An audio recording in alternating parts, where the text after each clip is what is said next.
Hi everyone, this is Matt, and before we start the episode, I have a few announcements. First, we're adding a new tier of Patreon support. For just $2 a month, you will gain early access to our episodes. But don't worry, $5 contributors, all our rewards will be cumulative, so you will get early access to episodes along with your mini-episodes. If you want to become a Patreon donor, go to www.patreon.com/nofearcast to contribute and help with our show. Our second big announcement is that we have been nominated for Best Nonfiction Podcast for the This Is Horror Awards 2016. While just being nominated is an amazing honor, we need your help to win. Go to www.thisishorror.co.uk/awards to learn how to vote and help us win this category. Voting closes Monday, January 23rd, so please hurry. Thanks for listening.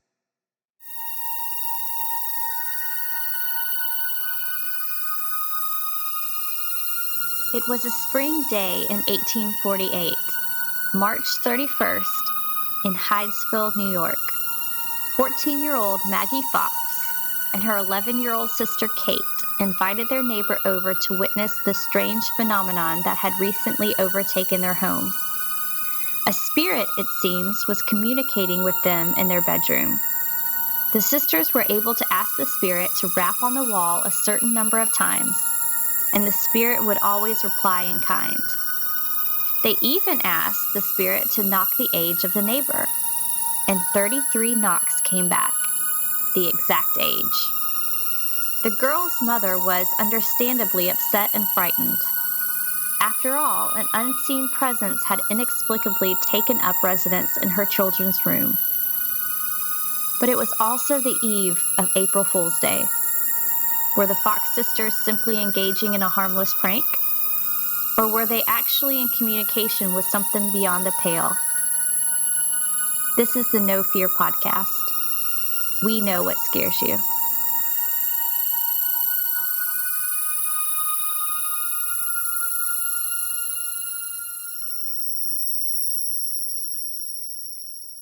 I'm Matt. I'm Mel. I'm Lisa, and this is the No Fear cast, the podcast where we dissect horror and all the things that scare us. This is episode 13. And in this episode, lucky number 13, we're beginning a new series surrounding the occult.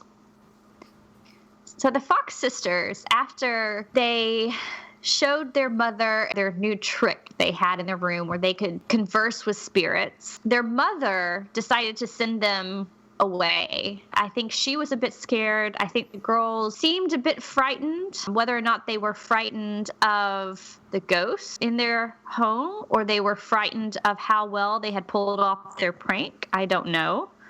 But they were eventually sent to live in Rochester with their older sister Leah. And this is where their story gets really interesting. But before we get too far into the Fox sisters and how Leah directed them, I'll say, I want to establish what this time period in the late 1840s, 1850s, what it was like both politically and philosophically. Mel, you know a little bit more about this than I do. What can you tell me about the time period? We talked about some of this in our Patreon bonus episode last week on the tarot and kind of the environment in 19th century Britain that made this development kind of fit right in with things that were going on. And I think in a lot of ways you can kind of translate what was going on in Britain in the 19th century to America as well in the 19th century. So the Fox sisters are starting this, running to their neighbor and telling them that they hear this communication from the dead. They even say at one point that somebody was murdered in the house, which causes a lot of consternation in their community. And I think nowadays we kind of wonder why people would be primed to believe this, even though there were skeptics. I'm not saying everyone believed it, but why something like this would pop up. And I think it goes back to, as you were saying, that kind of environment, especially when they moved to Rochester. I think, we talked at one point about kind of the butting up between religion and maybe even politics and science of the time as this kind of conflict in ways of knowing. And the Fox sisters are running into in Rochester Quakers and Seventh-day Adventists, and they're also running up against these kind of social reformers, people in the feminist movement, abolitionists. They eventually actually will end up meeting and talking a lot with Frederick Douglass. Spiritualists, when it becomes a religion, kind of gels on to these sorts of things. In a lot of seances, not only would Benjamin Franklin show up for some reason that no one quite understands, but a lot of the ghosts who were supposed to be communicating would speak out against like the treatment of women or speak for freeing slaves or abolitionism.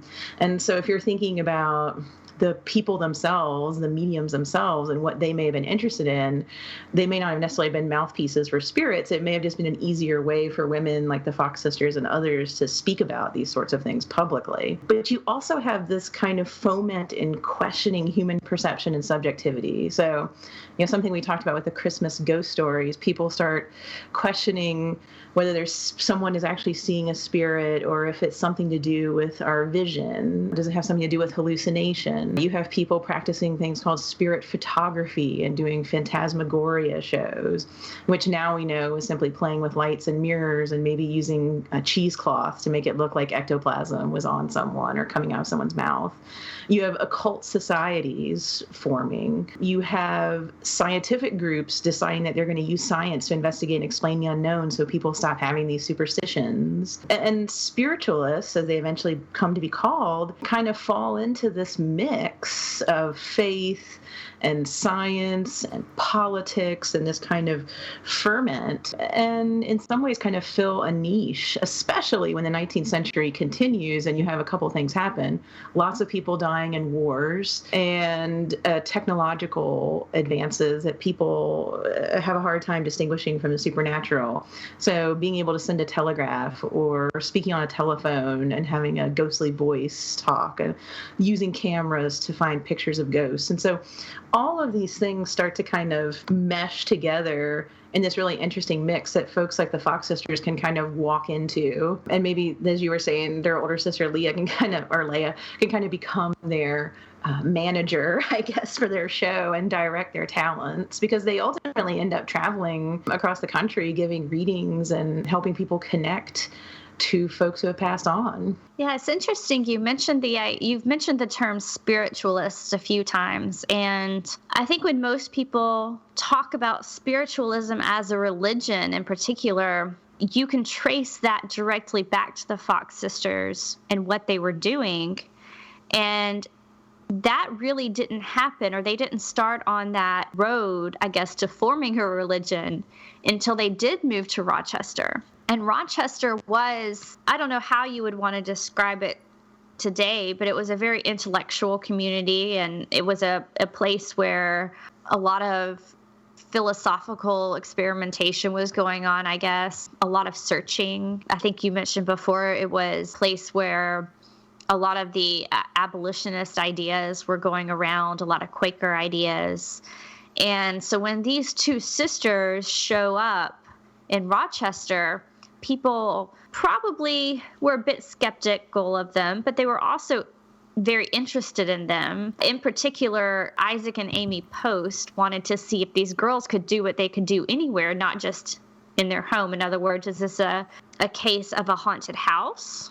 Or is this a case of girls who can truly contact ghosts?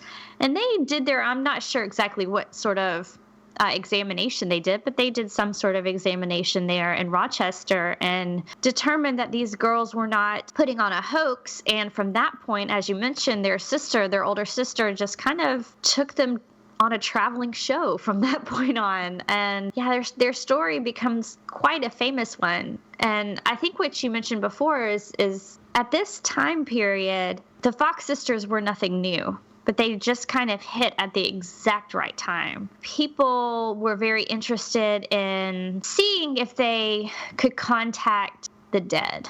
They wanted to prove using scientific theory that there was some sort of life beyond the one we have. In fact, to put it into context for you, most of you are familiar with the writer Edgar Allan Poe. And he had a story in 1845, so this was just a few years before the Fox sisters entered the scene, called The Facts in the Case of M. Valdemar. It was also later turned into a movie with Vincent Price. But that takes the idea of the Austrian Anton Mesmer, and he performed what we would think of today as hypnotism. But Poe had a man attempting to put himself into a trance or hypnotize himself using mesmerism at the point of death so that he could stay in communication. And the story is quite a creepy one because the corpse is able to kind of stay in this suspended state, for lack of a better word. So he's dead, he has no pulse, but he's able to communicate. And it's not until that trance is broken that he actually becomes fully dead. So this is the atmosphere that the Fox sisters are coming into. Yeah, I think spiritualism in some ways, or the idea, or even if you bring hypnotism in the mix, hypnotism, mesmerism, seances, and mediums, they scratch several itches at once. You know, I mean, you can have an audience of people who come from radically different backgrounds who all may or may not be skeptical, but they're all searching for something. You know, this idea of control, power, identity, and what happens after death. I mean, one of the things that scares all of us, and I can totally understand how if someone has a worldview where they believe, they have a religious worldview where they believe there's an afterlife, that if someone told you that you could touch that, you would be skeptical. But if you ultimately believe them, I mean, what greater power would that be to know that that was proven, which I think makes sense from the religious standpoint.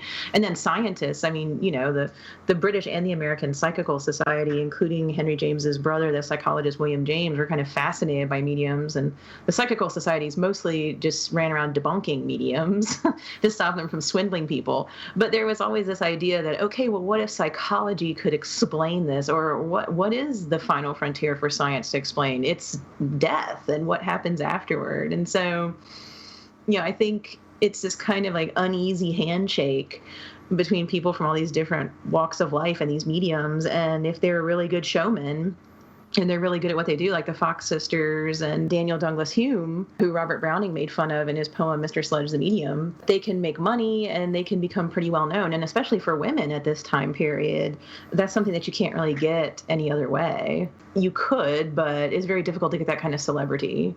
What I think is interesting is that I think the phenomenon of spiritualism is we tend to associate it with Victorian era, but you still see this stuff even happening today. I mean, you've got televangelists who are going around curing the sick and, you know, all those sorts of theatrical performances that Benny Hinn and his lot do.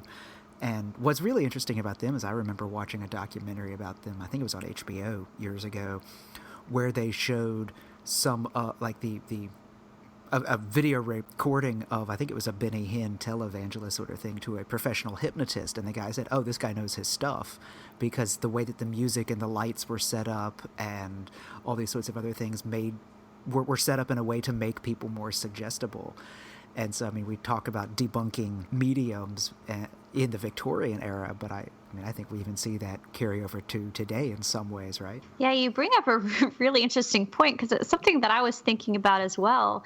When I started really doing some research and looking into this idea of Victorian spiritualism, I found myself both charmed by their earnest nature, or some of them, their earnest nature in wanting to kind of reach out to the other side and see what was there. And at the same time, I also admired those who made it their life's work to expose the frauds. But then at the same time, I thought, you know, we are still doing that today. You know, Matt, you bring up the idea of televangelists, but we've also got plenty of, you know, I think ghost hunters would even fit into this idea of trying to make contact with the other side and at the same time trying to debunk it as well. We don't always put a religious spin on it anymore. I just think they're trying to have it both ways. So, like, we're going to debunk something that we already believe. Which is funny because it is sort of a logical loop of begging the question where it's kind of hard to debunk the thing that you believe in. I mean, how much distance can one have if we know that you earnestly believe in it? But I digress a bit. I was even going to mention, I'm sure you two remember, but I don't know the average age of our listeners, but if you're probably in your late 20s to 30s and above, you might remember the extreme popularity in the early 2000s of that show Crossing Over with John Edwards. And, he was a guy who claimed to be able to speak to people's dead loved ones. And, I mean, it was right up the alley with the spiritualism. I think many people have kind of debunked him and his abilities. I mean, he's basically just doing cold reads of people in the room. But, I mean, I think it says something that even 100 years later or more, that people are still having these same questions and wanting these same sorts of answers and reassurances. And they may not be approaching the actual psychic process from the perspective of occult or religion sort of thing, but they're definitely...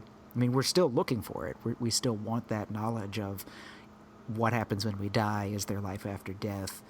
These people that were close to me that I've lost, can I still contact them? All those sorts of things. Well, I had completely forgotten about that show, but I do remember it now that you said it. Yeah, it is interesting because on one hand, it is interesting to watch. It makes for compelling entertainment to see somebody talking to ghosts or able to communicate messages from beyond the grave. But, and I think this is where a lot of the allegations of fraud come in, to do that, to reach that kind of celebrity as a medium, whether it's back in the 1800s or it's today, to do that and to reach that kind of celebrity, you have to take advantage of people in their weakest and most vulnerable state, because most of the time you have people who are truly grieving and who are dealing with some really raw emotions over a lost loved one. They're so desperate for anything that will soothe that they're reaching out to anything. And I think that's where a lot of these people, these so-called mediums come in, and that's when they can kind of take advantage. And maybe I'm showing my cards here and showing how I feel about the whole thing. Although I think it is important to point out here that, returning to the Fox sisters, by about 1888, they had pretty much admitted that they made it all up. So I think they took that back at one point and kind of flip-flopped, and the sisters argued, and there was a little bit of a rift that happened there. But I do think it's important to point out that at some point, I think it was Maggie, said, enough's enough. Let me explain how we've been doing this for 4 decades. Yeah, she did. And the way that they were doing it was just kind of, basically they were like popping their knuckles, cracking their knuckles, I guess, and their toes and their feet and their hands. And Maggie actually showed, she had like a sold out crowd, I think in Boston, and showed how they were doing this, which just seems extremely painful to me personally. But a lot of the links that these people would go to trick people is just kind of amazing. Hiding, various objects for the show in various ways that got more and more uncomfortable and such as they were searched more and more by skeptical people. And of course, you have to always do your work in the dark, where people are much more impressionable and they can't see maybe an accomplice helping or the person actually moving their foot or something like that when there's supposed to be noise. And of course, once mediums started getting debunked, they all of a sudden had to have a medium cabinet where basically in the dark they were getting inside of it and making even more noises inside of that and pretending that they were levitating or had disappeared or something. So, I mean, the number of things that these people were doing and the way that they got more and more complex, it's just kind of mind-blowing to me. I mean, in some ways it's an interesting form of artistry, but on the other hand, it goes back to what you're saying, Lisa. Like, they're taking advantage of people who they know are grieving or believe in what they're doing. So yeah, I mean, maybe they're bringing closure. That's like the nicest thing I can come up with to say, but it just seems like a lot of work to go through to take advantage of people. But I don't know. I mean, we've had cons since the beginning of time, I guess. You have a trick or a skill and you use it to make money. I think so. I mean, there's always going to be people that are trying to take advantage of other people, and the people that are most likely to be taken advantage of are people who are going to be in some sort of vulnerable or emotional state. And I mean, I'm not trying to excuse con artists. I think that's pretty vile, especially taking advantage of grieving people. But I mean, I agree that it's probably just something that's happened throughout human civilization. And I guess for me, I love the way you were talking about the artistry of it, and the way, like, the complexity as more and more people were getting skeptical and trying to debunk them. I like thinking about that just from the performance side of it, or from the artistic side of it. And I mean, I keep coming back to thinking that really there doesn't seem to be too much of a line between these mediums and stage magicians, except that when you go to see a magician, you're pretty well sure that they're not using actual magic. You just don't know what the trick is. And I think that's the big distinction, that the people going to the mediums were actually hoping to speak to someone instead of going to enjoy the show. Yeah, I mean, that's kind of the origin story of the Amazing Randy, right? I mean, people started thinking that he was actually truly magical, or that he had like a second sight or something. And he was like, no, I can't take advantage of people. And he became like this eminent debunker, and spent his life trying to sham people and then show them that it had been a sham. And he would go around and pick apart different mediums or magician shows and kind of show what the trick was, if they were taking advantage of people. So yeah, I mean, I think you're right, Matt. There is a fine line between knowing that people think you have some sort of superhuman power and preying upon that, and just show, like, this is just a magic show. It's just illusion. What's really interesting about that, too, just coming back to the modern day for a second, is that you've got today, Penn and Teller are well known for their skepticism and doing that sort of thing. And of course, they're also extremely well known for their magic shows. And I mean, I think they've got a TV show now where they invite not aspiring, but like unknown magicians to come and try to fool them with their tricks. But what they also do is try to expose the myths and the charlatans and that sort of thing. So using their knowledge of stagecraft and magic tricks, they actually, they had a show on Showtime where they would go and debunk things, basically. So it's interesting that there's a lineage of that goes back to the Amazing Randy. And all the way back to Houdini. Right. Who very famously debunked a medium. Do you want to talk about that, Mel? See, Lisa, do you want to talk about that? Because I know you read a couple articles about him and had some notes in here. Well, I read a little bit about it, and to tell you the truth, some of what I'll just go ahead and throw this out there. I've always loved this story about Houdini, and that he spent a good part of his career trying to debunk mediums. He debunked several famous ones, as you said, and kind of made it a personal mission to prove that they were frauds. Because going back to what you were saying, Matt, I think a big part of it for him was, he enjoyed putting on these illusions for people and making it a performance. And I think when he looked at it, he saw mediums and psychics and the like as cheapening his art, because they were using it in such a way that they were taking advantage of people, and he didn't like that. That all being said, I will warn you that a lot of what I read are from some books from like the 1970s that didn't really seem to be peer-reviewed. So I'm just going to go ahead and throw this story or these stories out there as maybe myths, maybe apocryphal, probably a kernel of truth in it, but it actually kind of goes back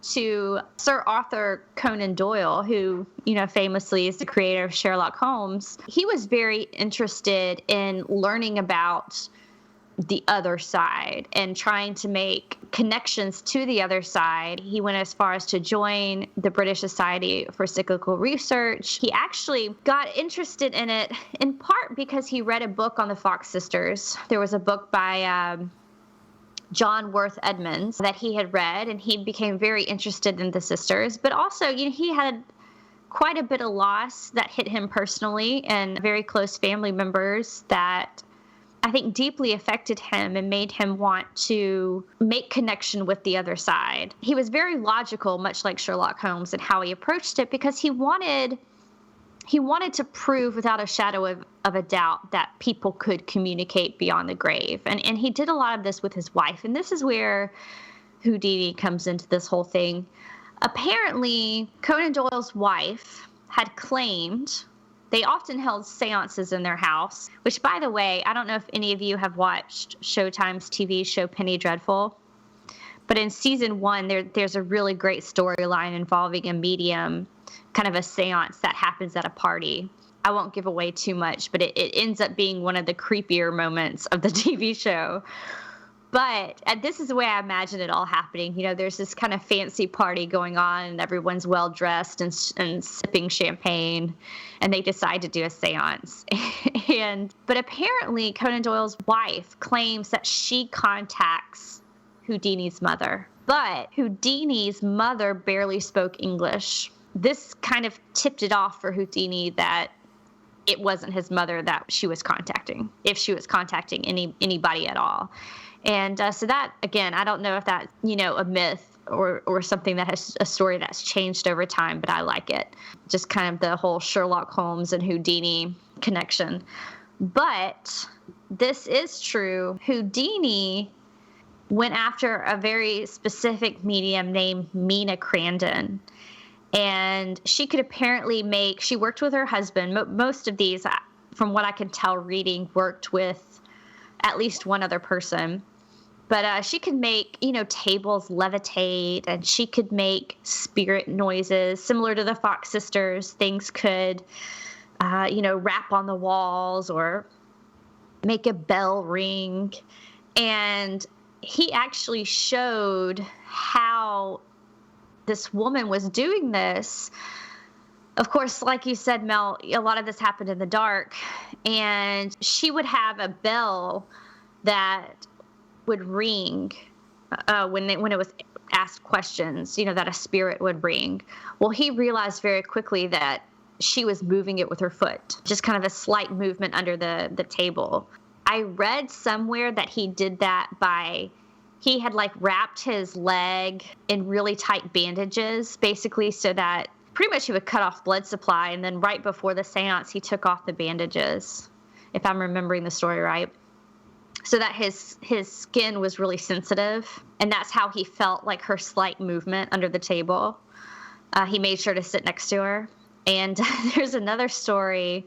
I think this is the same woman, how when her husband was giving a reading or channeling spirits, the table started levitating. She wasn't in the room at the time, supposedly, but when he looked under the table, there she was using her head to raise the table up.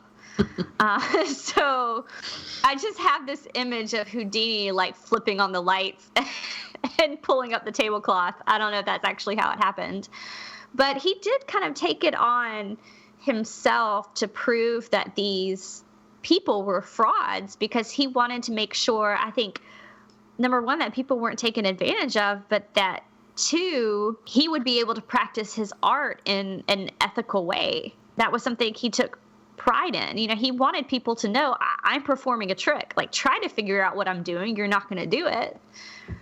So a really interesting, I don't know if you want to call it the end, but a really interesting end to what the Fox sisters started. Houdini kind of stamped out very abruptly, I guess. Yeah, there's a book that just came out in, was it 2015, called The Witch of Lime Street, and it's about Houdini and I think a medium who was known as Marjorie, who was also known as the Witch of Lime Street. It's supposed to be a really good book. I haven't gotten to it yet, but I think he might also touch on Conan Doyle in it too. I'm not sure. But it's interesting that it took so long to get a really good book on. Well, I don't know. I'm sure there are other ones out there that I'm just not aware of. I was just thinking, do you know much more about the Conan Doyle connection? Because I didn't really look into that too much, but... The only thing I really know about Conan Doyle is he, again, was kind of being taken advantage of because of losses in his family, which I'm not sure. Did you mention that? I started coughing, and I during that part. I mean, I briefly mentioned that he had lost like close to him, but I didn't really talk about like who it was or. He's so interesting because, you know, he writes Sherlock Holmes, which is like obsessed with rationality and basically debunking, you know, because people always suggest supernatural stuff. And then he ultimately believes in fairies toward the end of his life. So I don't know. It's such a weird kind of, what's the word I'm looking for? Meshing of opposites. Yeah, it's interesting because when you talk about Conan Doyle, it's hard to separate who he was with the character that he created. Of course, today we're still very much Sherlock obsessed as a culture, and Sherlock was such a logical character, and it's hard to imagine someone like that falling for what seemed to be such obvious frauds and what was being proven as frauds in front of him. But I think that's something that is interesting about Conan Doyle, because I think he did try to take a very, if you want to call it, Sherlockian approach to everything. I think he truly believed, at one point at least, that he had proven that telepathy was a real thing. And at least for him and his wife, he had proven without a shadow of a doubt that people could make connection with people who had already died. And that is something that makes it all the more interesting, to me at least, because it's at a time when faith and the questioning of faith and the growth of science is coming together in this really interesting confluence that we're still experiencing the ripple effect of that. But as I said before, I don't think, at least today, when we look into ghost hunting and spirit chasing and trying to communicate with the dead, we seem to have taken the religious aspect out of it in a way that I don't know they did necessarily. But he's an interesting character because he did earnestly and truly believe in some things that I think most of us would think, well, it's just a bit nutty. Yeah, when you were talking earlier about Houdini and debunking, I just kept thinking of Connie Willis's novella Inside Job. And there you have a guy who's debunking New Age spiritualists. I think it takes place in the 90s. It came out in 2006. And what happens is he stumbles upon a psychic that may be real. And it's because she's been a sham up to the point when she starts channeling H.L. Mencken, who was a legendary skeptic. And so the spirit she's channeling starts screaming at the people in the audience that they're idiots for believing in her because she doesn't know what she's doing and she's tricking them and is a con artist, which then causes her to lose money. So she goes to the debunkers, like, be fixed. And it just cracks me up because it turns that whole kind of thing on its head, basically. I don't know if I've ever read that novella, but you can see a lot of this still Woody Allen's Magic in the Moonlight, right? Oh, yeah, where he kind of plays off of that idea of the illusionist going after clairvoyance. Yeah, absolutely. Well, in a more serious vein, you have The Others. Yeah, the Nicole Kidman movie, which, you know, what holds that whole movie together, well, I don't know, is the law of, can I give the end of that movie? I think something that came out in 2001 needs no spoiler alert, but I guess if you haven't gotten around to watching it, then spoilers ahead. Yeah, start humming or skip ahead a little bit. But in The Others, I mean, the characters have basically been communicating with a medium the entire movie because they're dead and they don't know it. And so you get this, like, just if you're into this stuff, you get this wonderful scene at the end of this woman who's in this kind of fugue state doing automatic writing, and you see the supposed ghost right there talking, and she's writing that down, and but the movie takes it from the perspective of what would it be like for the ghosts to be being bothered basically by someone from their other side. But I mean, automatic writing is just a different way, I guess, of kind of doing a seance. It's writing down supposedly what the spirits are saying versus saying, you know, what they're saying, or putting on a different voice for a spirit or control or however, you know, other physical mediums might work. Yeah, what's really interesting about The Others, because I love that movie. It's a movie I think I'll always enjoy watching, even knowing the end of it. But what's so interesting about that movie in particular is, as you said, how it kind of turns it on its head, and you get ghosts who don't know that they're ghosts and don't know that they've passed on. And as such, there's a lot of confusion for them, and they don't know that they're contacting these mediums. And we don't know it until we see it playing out. And I think that is what makes that movie so interesting, because, this is a trope that horror movies have played with a lot. And honestly, I get really tired of it. I get tired of, there's the haunted house, we're going to bring a psychic in, and either there's a Ouija board that the ghost is talking through, or,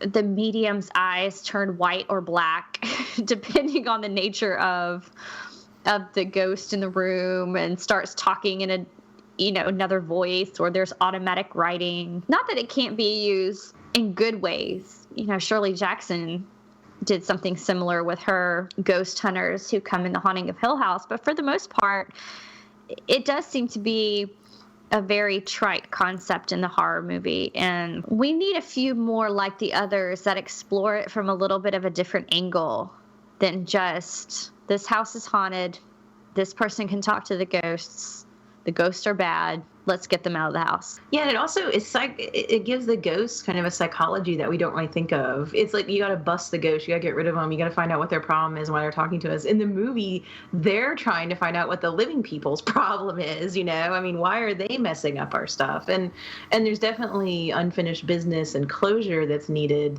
but it's focusing on the confusion of the dead people who don't understand the afterlife, as opposed to the focus being on the living people seeking the closure and the interaction between them and the psychic. It is, it's pretty brilliant in that kind of turn it takes. And I love showing it. I love using it in my classes when I'm teaching this kind of literature, especially as a transition between The Turn of the Screw and The Haunting of Hill House. And sadly, in the last 5 years or so, I've had several students each time who have not seen it, and they love it, and it scares the crap out of them at certain parts. But it always is a crowd pleaser, and I think it's just such a well-done movie.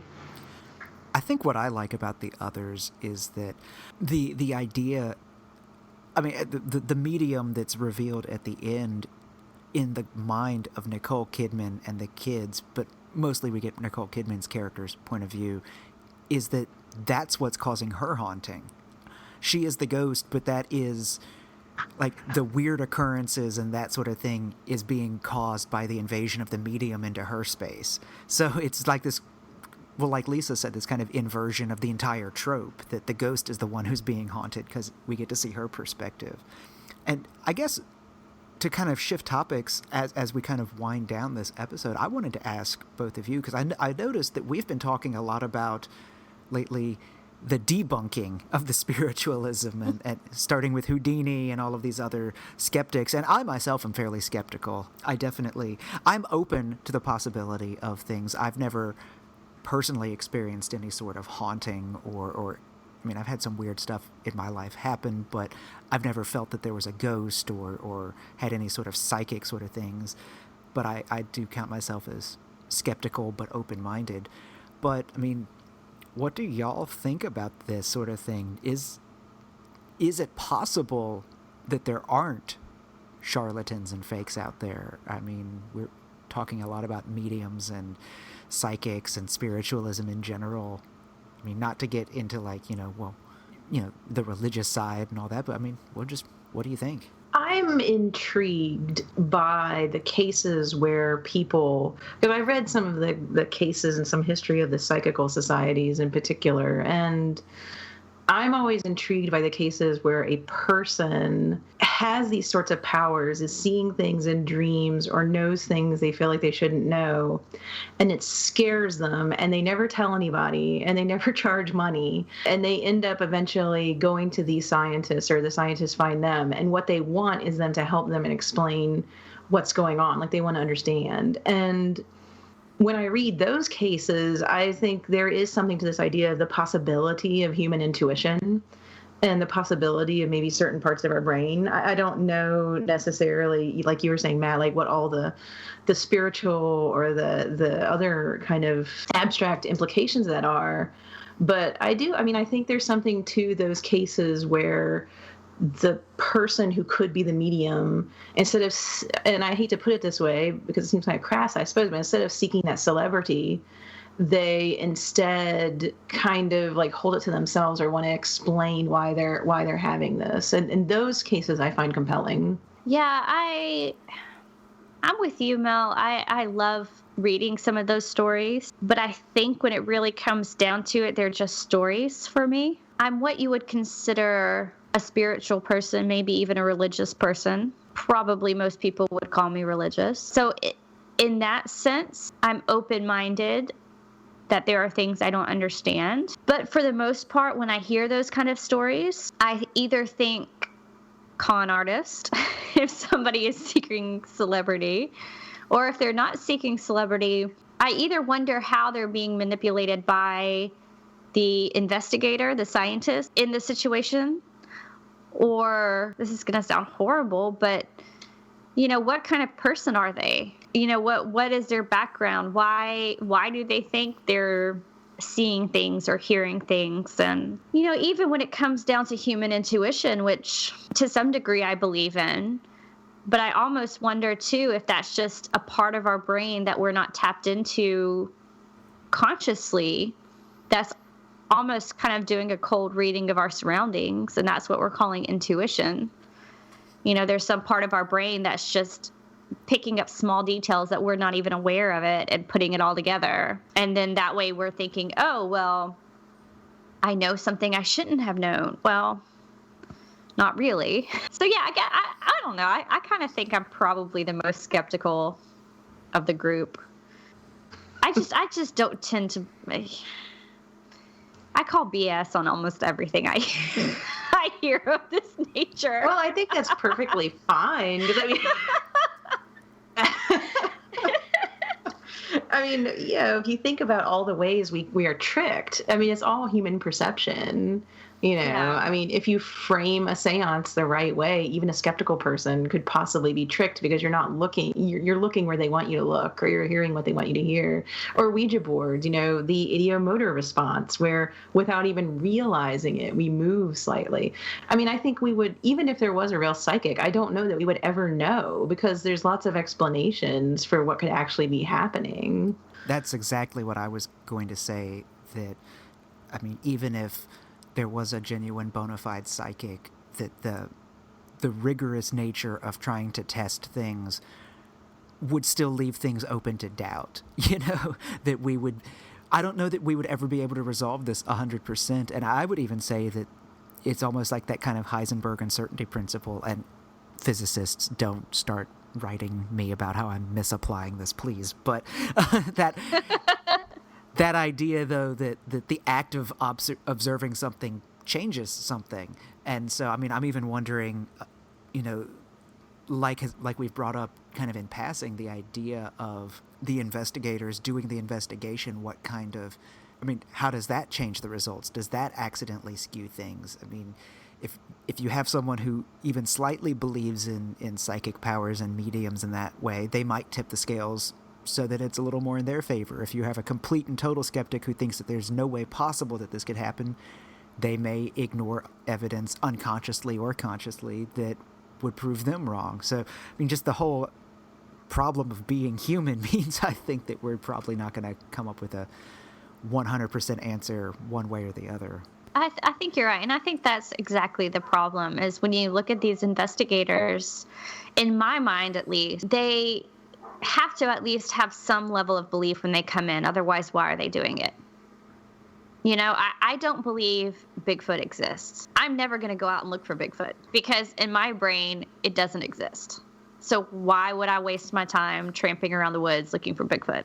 And in some way, I kind of see it as the same thing. Maybe the flip side of that are people who really, truly don't believe, like Houdini, who wanted to expose frauds. But then again, that's its own. I don't think I think any situation he found himself in, and again, I'm speculating here, but he was such a devoted doubter that even if he couldn't explain the trick, I think he would have been like, well, it's still a fraud.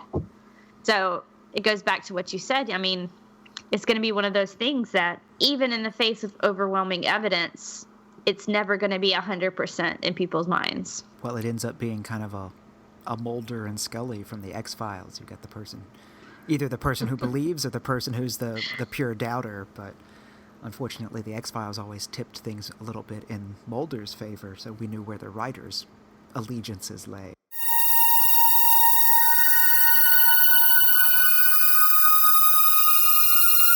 This is the No Fear podcast. You can find us online at Twitter and Instagram at No Fear Cast. That's KNOW Fearcast. Or on our website, nofearcast.com. If you want to contact us, send us an email to nofearcast@gmail.com. Download us through iTunes, Stitcher, or anywhere else podcasts are found. If you like what you hear, leave us a 5-star review on iTunes. Or you can support us on Patreon. Supporters get exclusive access to many episodes, released on the weeks in between our normal schedule. Even a little bit makes a big difference. The No Fear Cast. We know what scares you.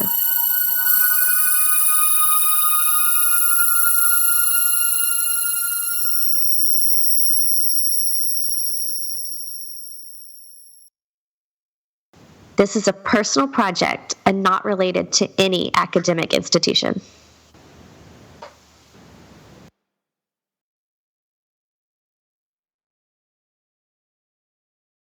I mean, I was just thinking about, how you have all these skeptics and believers who leave code words and stuff with people. Why don't the code words work? Like if you die and you really want to communicate, you would do it.